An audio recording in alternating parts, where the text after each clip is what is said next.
There's only one free plugin I recommend to every single producer I've worked with, and it's not some fancy vintage compressor or tape emulation. And after helping more than 400 producers finish music they're actually proud of, I know that this free plugin helps you train your critical listening skills better than any sound gym app could ever do, but only if you know how to use it right. So in this video, I'll reveal what that plugin is and how to set it up correctly so you can compare your mixes to your reference tracks and finally figure out what frequency areas you need to pay attention to. Okay, so here's how it works. Let's assume we have two tracks here, so our reference track and our own production, and we want to kind of compare them a little bit, figure out what was produced differently and why, and then draw our own conclusions from this to optimize our mixes. So to not get into any copyright issues, I've picked two of my own productions that are kind of in like a rough mix master stage, so not fully done. And the tool I prefer to use here is TDR Prism. That's a really good analyzer. And the reason I like Prism so much is because it allows me to customize what I see in a very specific way that actually correlates with what I'm hearing. So you obviously need to have Prism inserted into your master channel to see whatever goes through your session will then be analyzed here. Now, the way you set up your reference tracks here is also very specific. So I've now picked a part where both of these tracks are blasting full on to just see like a lot of different frequencies happening. And the setting you have here is you have one of those tracks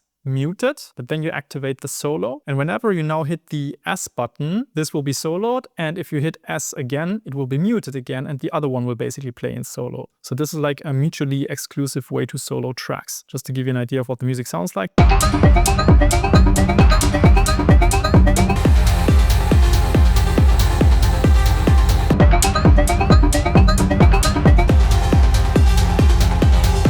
So super fast way to switch back and forth. So the problem is that we always see the track that is currently being soloed. So yes, we have two lines here, but they're coming from the same track, just like basically the input of the master channel. Now, how can we set this up in a way that we see both frequency analyzers from both individual tracks and see how they compare? So this is easier than you think. You just have to insert Prism on each individual channel here and then go back into your master channel. So you open up that little handle and then you can basically see everything. Inside Prism, you can use your other plugin instances as sources for this main analyzer. And I'll just give them exactly the same settings, just different colors. So now you can exactly see what's happening in both of those tracks. This is overall still looking a little bit confusing. So let's try to come up with a setting that actually is more representative of what's going on in the music. So one of the most important settings here is this precision setting. You set it to high because that is like the most accurate for the low end. Now let's go through some of these other settings one by one so you really understand what's going on here. So this left-right average is actually the correct setting because this is just the average of both channels per song. If you're just analyzing one piece of music, you could, for example, look at sum and difference, which is like the mid-side signal, or only the left and then only the right channel, and display them on different graphs. Here, this peak versus RMS setting is a really important one. The peak measurement obviously is the highest points that the signal reaches. Now, this is not really representative of an entire track. This is when you really want to pinpoint where exactly is my kick drum peaking, for example, then this could be important. I would go for the RMS settings because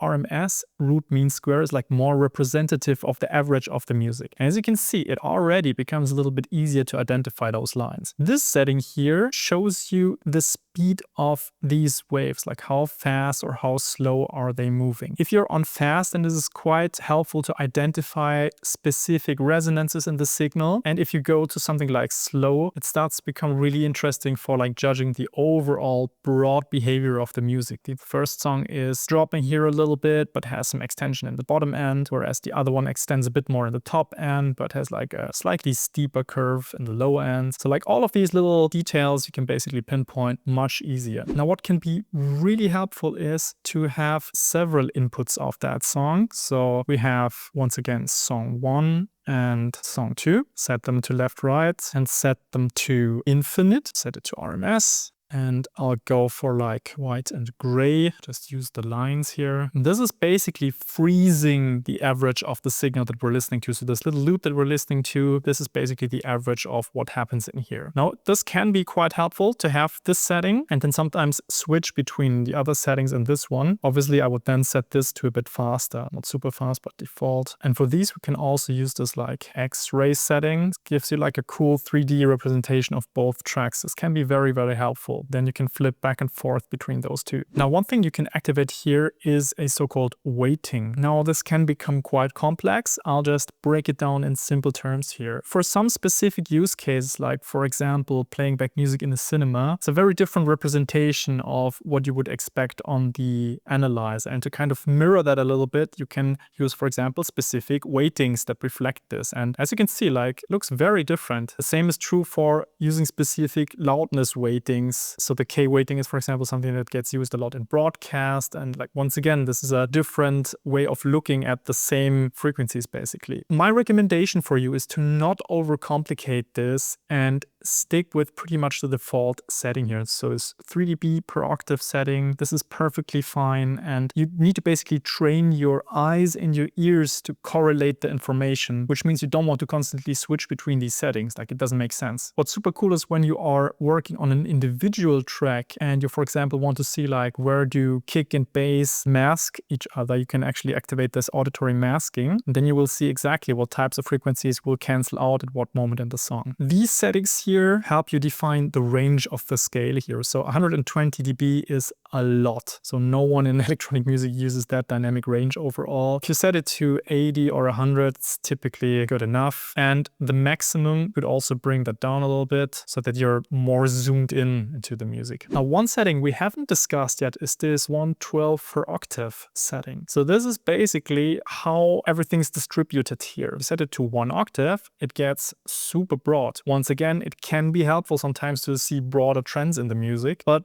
what I love about the Prism is that it actually has this human perception setting. And this is really close to how we as the listener perceive the music. So I really like the setting. It's very, very helpful, specifically for comparing your tracks to references on like a broad level. And like this here, this curve looks very different from what we started with. And the issue is that most people stick to the standard settings of their analyzer and wonder why they're not getting a lot of benefits from them. Now, what's really great is that you can also use the individual analyzers on these tracks, obviously, to pinpoint specific issues and like look at the material differently. So I could go to the first song here, and this is set to the standard setting. And let's say I want to hunt down specific resonances. So let's listen to the music here, and we'll focus on the very sharp hi-hat here.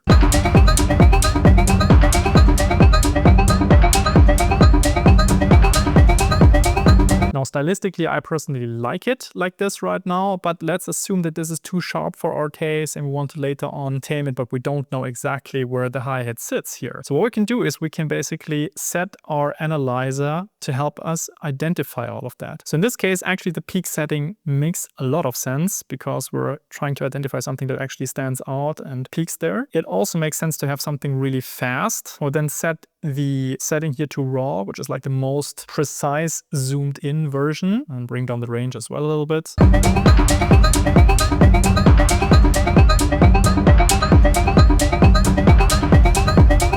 Already we see some frequencies standing out a bit more. Now let's go for the human perception. That might also help us identify what we hear and correlate it to what we see here.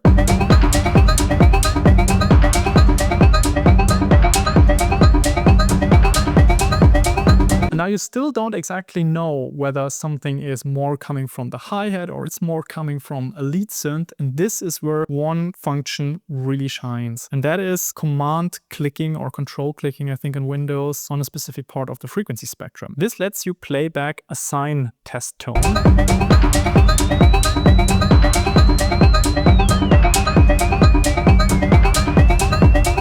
This is what helps you understand what tone specific frequencies actually correlate to. There's an even cooler setting because you can also band pass the music there. So you go right click, and then for inspection, you go to this tone generator mode and you select, instead of static sine, you could also go for a dynamic sine, which then plays the sine wave but pushed and tamed with the music. You can use noise as a source, which helps you identify something like a hi-hat a bit easier. Or you go to bandpass, which actually creates a bandpass filter in the music itself, and then you can listen to different parts of the music here.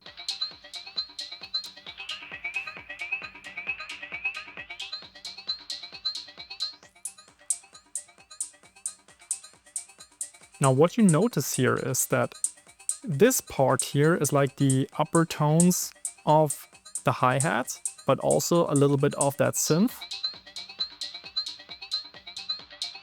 this here has a lot of the synth, and this is pretty much almost just the synth and just a little bit of that hi-hat.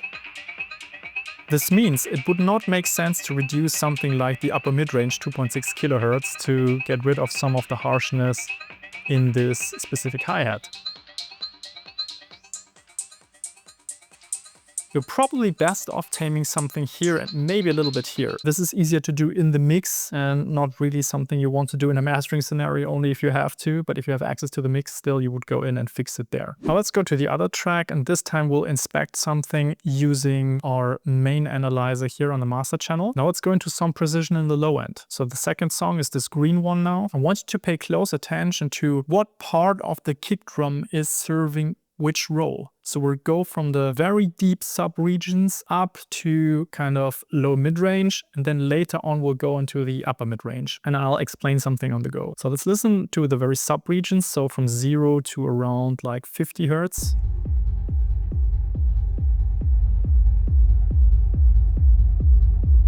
So this is a region that in a lot of other genres are absolutely not important, but in something like techno, specifically the deeper shades of techno, it is really important, and there's actually a lot happening down there with the sub of the kick drum, a little bit of rumble connected to that.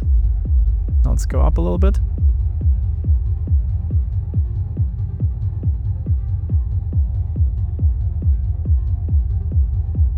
This is where you start to feel the punch of the kick drum in the chest.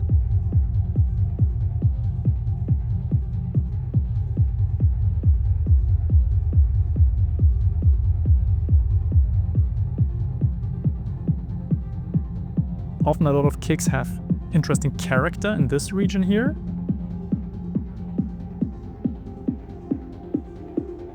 And then we get into the knockiness of the kick.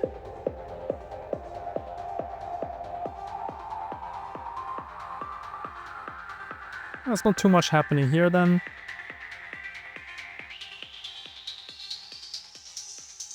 And the kick is pretty much non-existent over here.